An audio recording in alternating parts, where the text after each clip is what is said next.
क्या पढ़ रहे हैं? देश प्रेमी सन्यासी। क्या पढ़ रहे हैं? देश प्रेमी सन्यासी। देश प्रेमी और साथ ही साथ सन्यासी, मतलब एक जगह सबसे ज्यादा आस्था जुड़ा हुआ है, हमारे इच्छाएं, हमारे जो भी हमारे ख्वाहिश है, सब कुछ जुड़ा हुआ है देश के साथ, इसलिए वो हो गया देश प्रेमी। जो देश को सबसे ज्यादा प्रेम करता है या फिर प्रेम करती है, उनको देश प्रेमी कहा जाता है। और सन्यासी किसको कहते हैं? जो सब कुछ छोड़ देते हैं, सब कुछ त्याग कर देते हैं, संसार से अपना नाता तोड़ देते हैं, मोह माया से अपने आप को दूर कर देते हैं, उनको सन्यासी कहते हैं।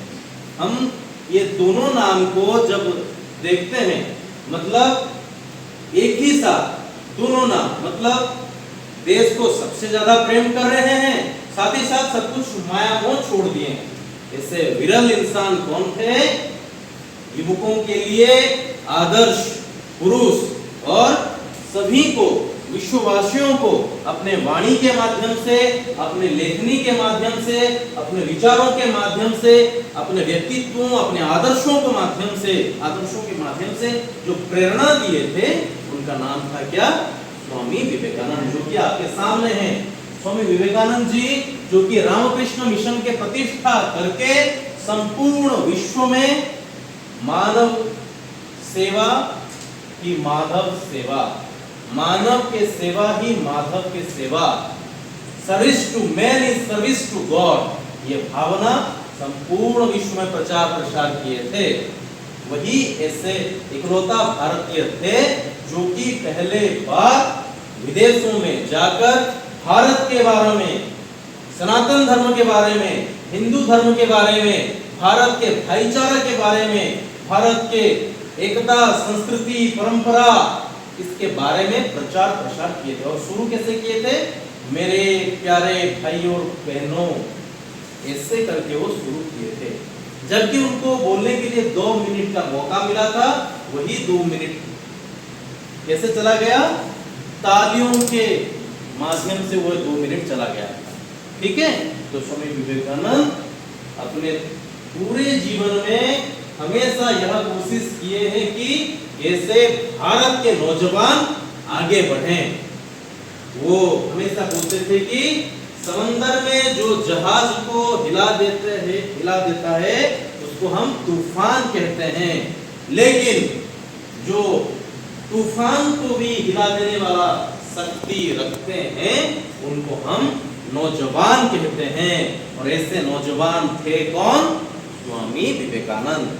ठीक है, स्वामी विवेकानंद जी के बारे में हम यहाँ पर लेखक जी कह रहे हैं कि वह कहते थे कि हमेशा अपने वाणियों के माध्यम से प्रेरणा देते हुए वो कहते थे, एक बार वो कहे थे कि निराशा, आलस्य, कर्महीनता में संपूर्ण भारत के नौजवान डूबे हुए थे। उस समय वो भारत के नौजवानों को प्रेरणा देने के लिए ललकारे।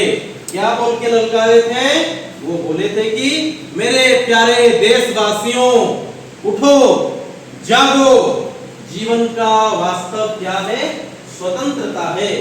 मनुष्य के लिए आजादी, स्वतंत्रता भी सब कुछ है। जैसे कि हम एक जानवर को, हमारे घर में कुत्ते पालते हैं, बिल्लियां पालते हैं, या फिर कोई भी पक्षी पालते हैं, उसको बंधन में रखते हैं, बांध के उसको रखते हैं, उसको बंधन से मुक्त नहीं करते हैं। लेकिन मनुष्य एक बंधन मुक्त प्राणी है। आपको मैं अगर कुछ गाली करूंगा तो, या फिर कोई भी कठोर भाषा में कुछ अपशब्द प्रयोग करके आपको कोई भी कुछ भी बोलूंगा, तो आपको बुरा लगेगा कि नहीं लगेगा? कैसे बुरा लगता है? क्यों बुरा लगता है? क्योंकि विचारगत रूप से मैं आपको कुछ समय के लिए बांध दिया। मैं विचारगत रूप से आपको मैं क्या कर दिया? मैं आपको बांध के रख दिया, इसलिए आपको बुरा लगने लगा। लेकिन सोचो, जीवन भर ताउम्र वो लोग, वो सारे मतलब पशुओं, वो सारे कैसे हैं? बंधन से ही हैं। हम भारतीय लोग अंग्रेजों के बंधन में 190 साल थे। हम भारतीयों को बहुत सारे वैदेशिक शत्रुओं ने आक्रमण करके उनके अधीन में रखा था। फ्रेंच, पोर्तुगीज, डच, ओलंदाज, दिनामार, अंग्रेज, ठीक उसी तरह इस्लाम के शासक लोग भी, मुगल, अफगानी, ईरान से भी नादिर शाह आए थे हमारे देश शासन करने के लिए। ठीक उसी तरह ग्रीक से डेरायस आए थे, अलेक्जेंडर द ग्रेट भी आके हमें मतलब यहाँ पर युद्ध लड़े थे, लेकिन बाद में उनको राजा पुरु परास्त किए थे। लेकिन हम देखें तो भारत बहुत बार पराजय स्वीकार किया है, किसी के मतलब अधीन में रहा है। फिर भी भारत का जो सबसे बड़ा चीज है अपने धर्म, जो कि वेद ने सिखाया है, वसुधैव कुटुंबकम, संपूर्ण वसुधा ही मेरे परिवार है, मेरे कुटुंब है, यह भावना को कभी नहीं छोड़ा। तो स्वामी विवेकानंद जी ऐसे ही नौजवानों को साहस, हिम्मत, शक्ति देने के लिए, हमारे पूर्व सामर्थ्य को याद दिलाने के लिए, पूर्व पराक्रम को याद दिलाने के लिए वो ललकारे थे कि मेरे प्यारे देशवासियों, उठो, जागो, जीवन का वास्तव क्या है, जीवन का वरदान क्या है, स्वतंत्रता है, उसे प्राप्त करो। गर्व से कहो कि मैं भारतीय हूं। हम हर भारतीय मेरा भाई है, भारत मेरा जीवन है, मेरा प्राण है, भारत के देवता मेरा भरण पोषण करते हैं, भारत मेरे बचपन का हिंडोला है, मेरे यौवन का आनंद लोक है और मेरे बुढ़ापे का वैकुंठ है। मतलब देखो यहाँ पर वो क्या कह रहे हैं, वो कह रहे हैं भारत के नौजवानों को हिम्मत देते हुए कह रहे हैं कि मेरे प्यारे देशवासियों, उठो, जागो और यह ऐलान करो कि भारत ही मेरा सब कुछ है, देश ही सर्वोपरि है। जैसे कि इंडियन आर्मी में कहते हैं, भारतीय सेना में कहते हैं कि nation first always and every time, देश ही सर्वोपरि है। वही वो कह रहे हैं कि हर भारतीय मेरा भाई है, मैं गर्व कर रहा हूं कि मैं एक भारतीय हूं, भारत मेरा जीवन है, भारत मेरा प्राण है। यह विश्वास अपने अंदर रखो, अपने मिट्टी के लिए, अपने कौम के लिए, अपने लोगों के लिए, अपने देश के लिए, अपने देशवासियों के लिए कुछ करो। और ये ठान लो कि मैं जब तक नहीं करूंगा अपने देशवासियों के लिए, अपने समाज के लिए, अपने समाज के मंगल के लिए, विकास के लिए, तब तक मैं चैन से नहीं सो पाऊंगा। यह स्वामी विवेकानंद सपना देखे थे और यही सपना वो युवकों को दिखाए थे। ठीक है, एक बार स्वामी जी ने कहाँ गए थे, अमेरिका गए थे। अमेरिका में मैं बोला था कि वहां पर एक बड़ी धर्म सभा हो रही थी और वह वहां पर बड़ी मर्मस्पर्शी वाणी से भाषण देकर सबको प्रभावित किए थे। और उनके भाषण के जरिए वो क्या बोले थे, वो बोले थे कि भारत के धर्म के बारे में, भारतीयों के आचार विचार के बारे में, ऋषि मुनियों के चिंतन के बारे में, आध्यात्मिक दृष्टिकोण का महत्व के बारे में, भारत के आध्यात्मिक दृष्टिकोण का महत्व क्या है।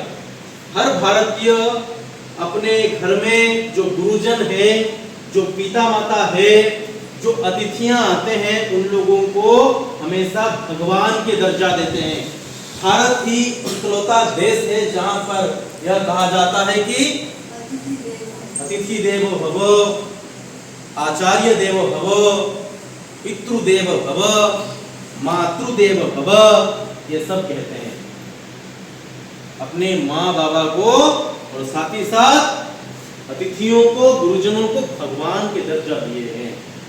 ठीक है, ठीक उसी तरह पिता को कौन सा दर्जा दिया गया है इसी देश में, पिता स्वर्ग, पिता धर्म, पिता ही परम तपः, पितरी पितृमापन्ने प्रियन्ते सर्व देवता। वो बोलते हैं कि पिता को स्वर्ग के साथ तुलना किया गया है, पिता को धर्म के साथ तुलना किया गया है। माता पिता के सेवा में जो बच्चे अपने आप को हमेशा मतलब अपने आप को विनियोग करते हैं, वही बच्चे आगे जाकर एक सुंदर सुदृढ़ भविष्यपूर्ण जीवन जीते हैं, जीने में सक्षम होते हैं। इसलिए माँ बाबा का हमेशा सेवा करना चाहिए। ठीक उसी तरह गुरुओं को भी हम गुरु ब्रह्मा गुरु विष्णु गुरुदेव महेश्वर गुरु साक्षात परम ब्रह्म तस्मै श्री गुरुवे नमः। गुरु को ब्रह्मा विष्णु महेश्वरों के साथ तुलना किया गया है, भगवानों के दर्जा दिया गया है। यहाँ पर भारत के अलावा ऐसे कोई महान देश नहीं है जहाँ पर इतने सम्मान और इज्जत माँ बाबा गुरु अतिथियों को लोगों को दिया जाता है। जब एक दूसरे के पैर में हमारा पैर लग जाता है तो हम बोलते हैं विष्णु, क्योंकि हम एक दूसरे के शरीर के अंदर अंतरात्मा में भगवान के वास होता है, यह कहते हैं। यह शरीर हमारे मंदिर जैसा है। मंदिर के अंदर जो अंतरात्मा जो है वही अंतरात्मा भगवान है। हम ऐसे सोचते हैं, हमारे भारतीय संस्कृति ऐसे सोचती है, ठीक है।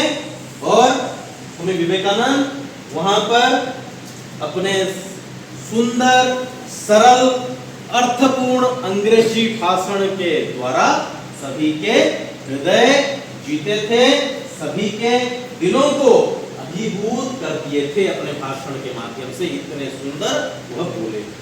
स्वामी जी 1 साल इंग्लैंड में रहे थे। वहां भारत के मालिक अंग्रेज विद्वानों को अपनी विद्वता से प्रभावित किया था, अपने ज्ञान के माध्यम से वो लोगों को प्रभावित किए थे। जो लोग पहले जीवन में अर्थ सर्वस्व ही सोचते थे, धन ही सब कुछ है, पैसा ही सब कुछ है जो सोचते थे, वह लोग जीवन के असली वास्तव लक्ष्य को जान पाए, समझ पाए, सीख पाए। क्योंकि जीवन का असली लक्ष्य क्या है बच्चों? जीवन का असली लक्ष्य है हम मानव हैं, मानव बन के ही एक दूसरे की सहायता करें, एक दूसरे के सेवा करें, तभी जाकर हम जीवन के असली लक्ष्य को प्राप्त कर सकते हैं। भगवत गीता के पहला लाइन है, धर्मक्षेत्रे कुरुक्षेत्रे समवेता जुजुष्टवम्। धर्मक्षेत्रे कुरुक्षेत्रे समवेता जुजुष्टवम्, इसका अर्थ क्या है? इसको उल्टा दो। कैसे उल्टाओगे? कैसे इसको पढ़ोगे? धर्मक्षेत्रे कुरुक्षेत्रे को जब हम इसको पलट देते हैं तो क्या क्या होता है? क्षेत्रे क्षेत्रे धर्मं कुरु। इसका अर्थ है जीवन में हम जो भी क्षेत्र में जाएंगे हम वहां पर धर्म करने के लिए ही प्रयास करेंगे। अगर हम धर्म करेंगे, दूसरों की सहायता करेंगे, तभी जाकर हम जीवन में आगे बढ़ सकते हैं। ठीक है। जैसे कि इंग्लैंड में 1 साल रहने के समय जो भी अंग्रेज थे या फिर भारतीय थे, जो भी बहुत धनी थे, उन लोगों के मानसिकता में जो भी विकृतियां थे, सबके सब विकृतियां को वह परिवर्तन किए थे। ठीक है। स्वामी जी ने अपने असंख्य अनुयायियों को मानव सेवा, ज्ञान तथा धर्म प्रचार में लगाया। रामकृष्ण परमहंस उनके गुरु थे, उनके नाम से वह रामकृष्ण मिशन बनाया। आज भी देश विदेश में अनेक संस्थाएं हैं जो कि जनता के सेवा में डटी हुई है। रामकृष्ण मिशन बनाए, शायद हर जगह में, हर जिले में रामकृष्ण मिशन है। जैसे कि हमारे यहाँ पर कोरापुट में जगन्नाथ मंदिर के पास ही रामकृष्ण मिशन है। हर जगह हमें रामकृष्ण मिशन का स्थापना किया गया है। और वो मिशन का प्रमुख लक्ष्य क्या है? उस मिशन का प्रमुख लक्ष्य यह है कि हमें लोगों की सेवा करना है। मानव के सेवा ही माधव की सेवा, यह भावना को प्रचार प्रसार करना है। लोगों के भलाई के लिए हमें काम करना है। देश विदेशों में भारत के नाम को रोशन करने वाला स्वामी जी जैसा दूसरा कोई नहीं दिखाई देता। देश को आजाद करने में, उसे सदा जागृत रखने में ऐसे सन्यासियों का बड़ा योगदान रहा। देश को हमेशा आगे बढ़ाने में, देश को आध्यात्मिक दृष्टिकोण से आगे बढ़ाने में, देश के प्राचीन संस्कृति परंपरा को जो भी दुनिया के लिए बहुत अच्छा है उसको विदेशों में प्रचार प्रसार करने के लिए ऐसे महान संतों ने हमेशा प्रयास किए थे। जैसे कि सर्वेभ्यं सुखिनः सन्तु सर्वे सन्तु निरामया सर्वे भद्राणि पश्यन्तु मा कश्चित् दुःखभाग्। सब अच्छे से रहें, सब निरोग रहें, सब खुशी से रहें, यह भावना संपूर्ण विश्व को कौन सिखाया? भारतीय परंपरा सिखाया, भारतीय संस्कृति सिखाया, भारतीय समाज ने सिखाया। ये समस्त अच्छे चीजों को स्वामी विवेकानंद ने विदेश में प्रचार प्रसार किए। तो आज के देश प्रेमी सन्यासी विशेष हम क्या सीखे? हम यह सीखे कि स्वामी विवेकानंद एक महान देश प्रेमी थे, लोगों के भलाई के लिए और साथ ही साथ वैचारिक रूप से संपूर्ण विश्व के लोगों को कुछ अच्छा सिखाने के लिए ही वह हमेशा डटे रहे थे और जब तक वो जीवित रहे तब तक वो काम किए। मैं आशा करता हूं आपको यह विषय अच्छा लगा।